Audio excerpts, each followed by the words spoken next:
नमस्कार विद्यार्थियों, आप सभी का हमारे YouTube चैनल फिजिक्स गाइडलाइन में पुनः एक बार स्वागत है। आज हम इस फिजिक्स गाइडलाइन में अध्ययन करेंगे कक्षा 12वीं भौतिकी के अध्याय 6 विद्युत चुंबकीय प्रेरण के अंतर्गत एक बहुत ही महत्वपूर्ण और परीक्षा में कई बार पूछे गए टॉपिक लेंज का नियम।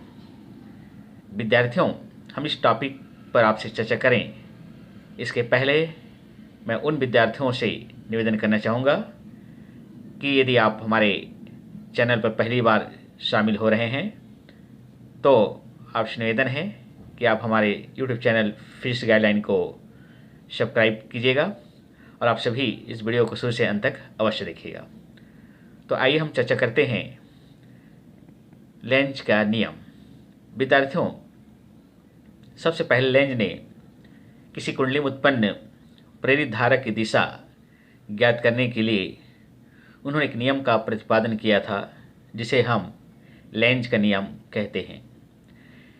इस नियम को थोड़ा ध्यान दीजिएगा। लेंज का नियम यह कहता है कि विद्युत चुंबकीय प्रेरण की प्रत्येक अवस्था में उत्पन्न प्रेरित धारा की दिशा इस प्रकार से होती है कि वह उस कारण का विरोध करती है जिस कारण से वह उत्पन्न होती है।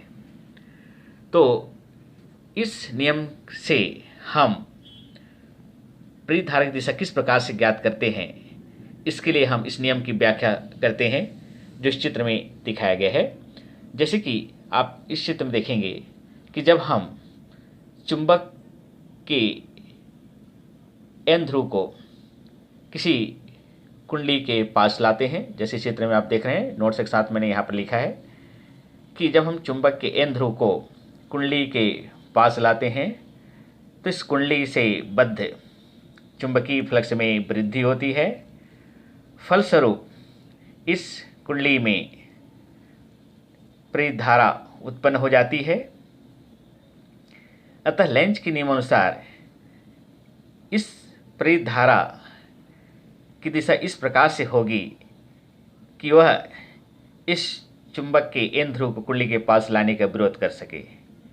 लेकिन यह विरोध तभी कर सकती है जब कुंडली का तल जो चुंबक की ओर होता है वह उत्तरी ध्रुव की भांति कार्य करे।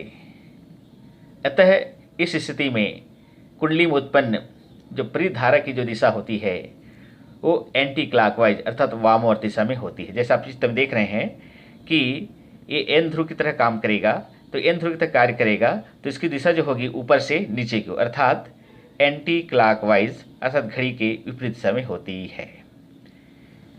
ठीक इसी प्रकार जब हम इस चुंबक के एन ध्रुव को इस कुंडली से दूर ले जाते हैं तो इस कुंडली से बद्ध चुंबकीय फ्लक्स में कमी होती है।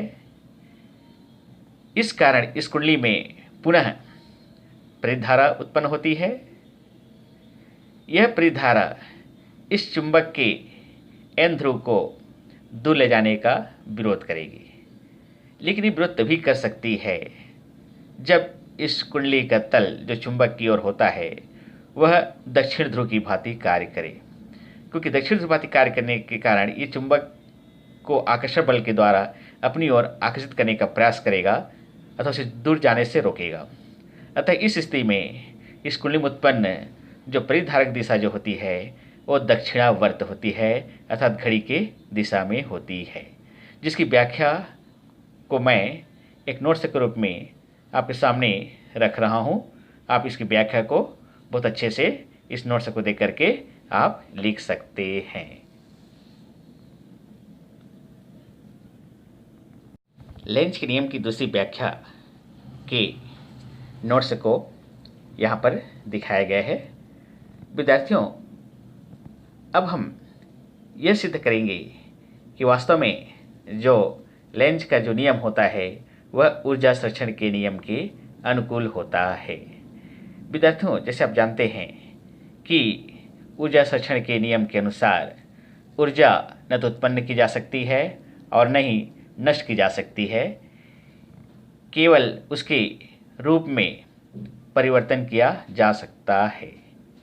ठीक इसी प्रकार लेंज के नियम में भी ऊर्जा संरक्षण के नियम का पालन होता है। जैसे कि आप चित्र में ध्यान दीजिएगा, जब हम इस चुंबक के एन ध्रुव को कुंडली के पास लाते हैं तो कुंडली का तल उत्तरी ध्रुव की भांति कार्य करता है।